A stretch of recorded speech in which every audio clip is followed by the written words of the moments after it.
if you walk into my parents' home, you won't see a picture on the wall. You know, the walls are completely blank. There's nothing there. You know, and it's so strange that her sons, you know, became artists. But there's this idea in Islam that it's not really permissible to put up pictures of people on your wall. And we grew up with that. My mother taught us from a young age, because we were artists and we used to draw. She used to tell us, anything you draw that has life, you're gonna have to give life to it. When it came to this, we realized, and when I saw what Hasan was doing, immediately I thought of what my mother said. I was like, he's managed to find the loophole, you know? Use yourself. What better way? Any judgment that occurs is going to be only on yourself.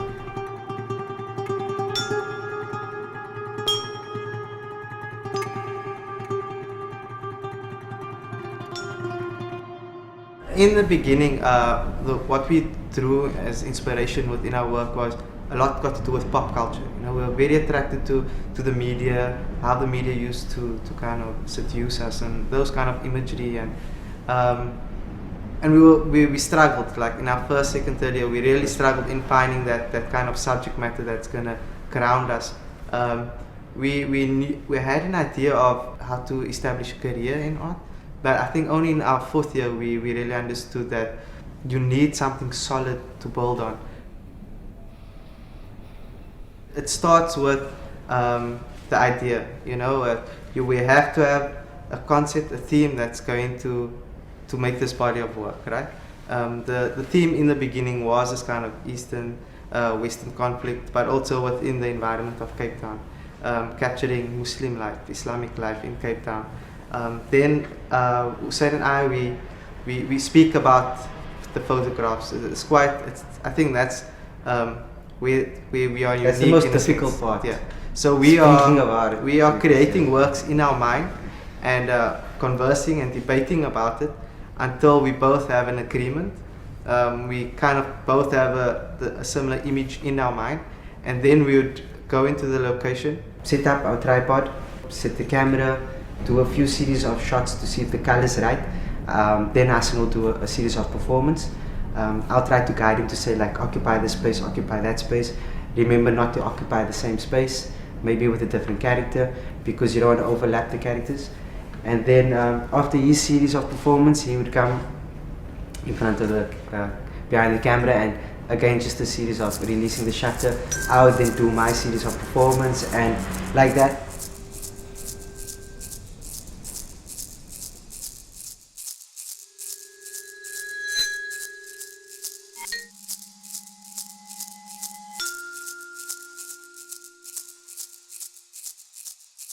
This photograph is called The Night Before Eid.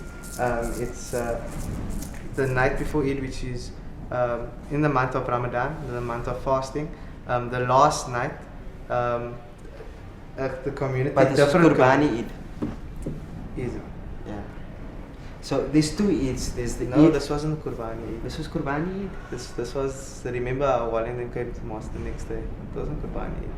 This was in the fast. Oh, okay. It's shot in 3 o'clock in the morning. There's smoke everywhere. The light source is the fire that is heating the food.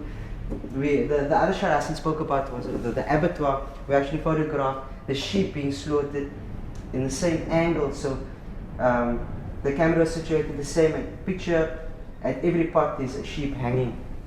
So the two photographs kind of work together, where the sheep are slaughtered during the day and the food is cooked during the night.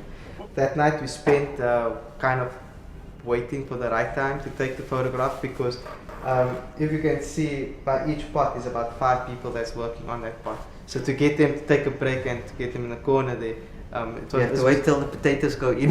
Yeah, everybody, poor, rich, they get to share a meal on that day. It's amazing with our still frame animation. You can actually see how where he ends off, I actually start. We didn't even know we were doing that. So we know where, we just know how our bodies work. I would know that Hasan was there, and I'll try to interact with him even though he's not there while I'm doing my performance. When the camera is secured onto the ground, whatever it sees is our stage, you know, and it's our stage to perform, us being all the actors, you know. If you look at what's happening today, youth are going through this inner struggle where on the one side they have the teachings, and on the other side they have this pop culture that they want to belong to. And we kind of an example of that. We love dancing, we love movies, we love music, we love everything. But then we have these strict teachings of Islam that forbids us to do certain things, and we're like, no, but we want to do this. So we're constantly fighting with ourselves to say like, I'll do just a little bit of that, you know, I won't go all the way, you know, so don't like punish me. And the fear that we have is that the generation that's going to come is not going to even have that anymore.